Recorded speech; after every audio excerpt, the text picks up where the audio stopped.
Вы смотрите «Актуальное интервью», в студии Петр Васильев. Здравствуйте. Недавно в республике подвели итоги регионального этапа Всероссийского конкурса мастеров производственного обучения «Мастер года-2023».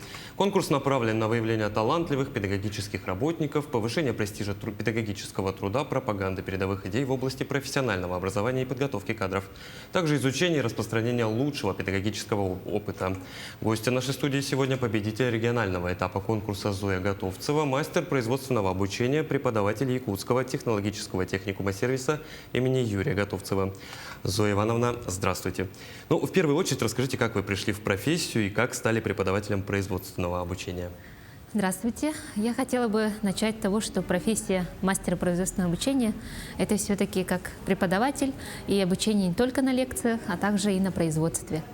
Я пришла к этой профессии после производства. Я поработала на производстве и вела мастер-классы. Это мне очень нравилось обучать население. И тогда я решила, что мне нужно идти в образование. И, конечно, я так и сделала. А если не секрет, на каком производстве? Я в производстве работала тогда еще развлекательный центр «Мандарин». Там я работала сous-шефом и достаточно долго, скажем так. Предлагаю вспомнить конкурс. По заданию каждый финалист проводил открытое занятие с группой студентов. Насколько сложно за 45 минут показать экспертам весь свой опыт, профессиональные навыки? Скажем так, 45 минут – это очень мало.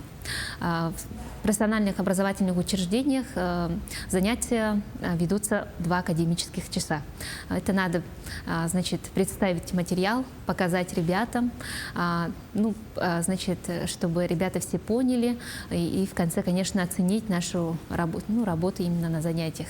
А что именно на том самом занятии у вас было? Что показывали вы? Мы изучали молекулярную кухню. Молекулярная кухня – это наука, искусство. Мы изучали процессы химические, физические, которые проходят у нас в продуктах питания.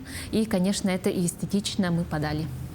Здорово. А на что в первую очередь тогда эксперты обратили внимание? Может быть, какие-то советы они вам дали? Да, советы мы услышали после занятия. Нам сказали, что если мы будем представлять нашу республику в России, то уже показать еще изюминки регионального, национального колорита. То есть теперь в планах якутская молекулярная кухня, да? Да. Здорово. А в рамках конкурса для финалистов регионального этапа организаторы подготовили обширную деловую и культурную программу. Поделитесь, где вы были, что нового узнали? Деловая программа была очень хорошая, скажем так. Организаторы очень хорошо постарались. У нас конкурсные дни проходили 4 дня, но они прошли как один. Каждый день мы смотрели мастер-классы от коллег. Это первые половины дня. Вторые половины дня мы были и обучающие программы. Это курсы повышения квалификации по риторике, по психологии педагога и еще информационные технологии. Мы и повышали свои квалификации в этот период. Также мы проходили экскурсии по учебным нашим заведениям. У наших коллег мы были и в сельскохозяйственном техникуме, в колледже креативных индустрий, Житайском техникуме, педагогическом индустриальном колледже. Такие колледжи посмотрели, обменялись опытом с нашими коллегами, а также были и культурные программы. По вечерам мы ходили в музей, мы были и в опере, было очень здорово и, конечно, классно. Здорово. А что самое ценное от участия в конкурсе вы получили? Это, конечно же, как для молодого педагога, для меня, это было, конечно, повышение своих квалификаций, посмотреть на себя, на что мы способны, что мы можем показать. И, конечно, посмотреть на своих коллег, перенять их опыт, потому что мы смотрели и их уроки, мы оценивали друг друга, учились у друг друга. У нас был интенсивный такой обмен опытом.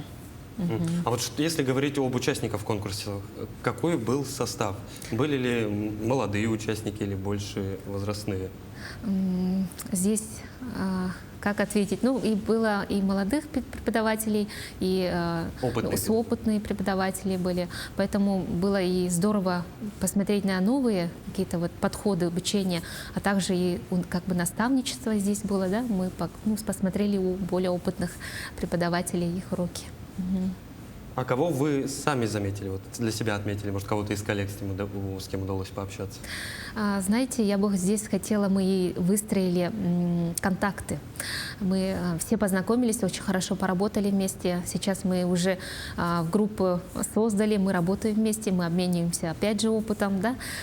И, конечно, как бы есть цитата: не имей 100 рублей, а имей 100 друзей. Особенно как у коллег, да? Да. А как вы считаете, вот что из всех вот этих представителей помогло победить именно вам? Какие навыки?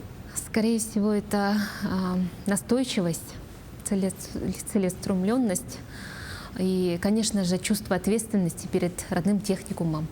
Поддержка моих коллег очень хорошо помогло, особенно моих методистов, да, за что я хочу очень сильно их поблагодарить за помощь и поддержку. А будете ли дальше участвовать в конкурсах другого формата? Ну, мы даже должны дальше продвигаться по мастеру года. Мы представляем нашу республику в городе Тула, это в октябре, и мы настроены очень серьезно. Ну вот в Туле у вас, вы уже сказали, что в октябре все финалисты регионов России встретятся. Какие цели вы ставите перед финалом мастера года? Наивысшие цели – показать себя, свои профессиональные компетенции, увидеть других и, конечно же, опять обучиться, повысить свои квалификации. А подготовку уже начали? Конечно, мы подготовку уже начали. Впереди самое трудное – это подготовка. Чем будете удивлять коллег? Секрет? Здесь, конечно, секрета нету. Есть стандартные образовательные технологии.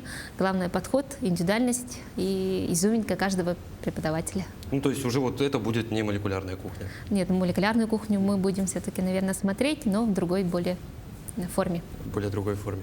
А какие задачи вы перед собой ставите уже вот на будущее? После финала, независимо, каким он будет? Как профессионала именно? Как профессионал, я думаю, я уже повышу свои квалификации, потому что и здесь, в региональном этапе, я чувствую, что я стала другим уже человеком после конкурса, и скорее там еще получу больше знаний. Зоя Ивановна, спасибо вам большое за то, что пришли к нам сегодня. Спасибо за интервью. Ну, а я напомню, что это была программа «Актуальное интервью». До скорых встреч.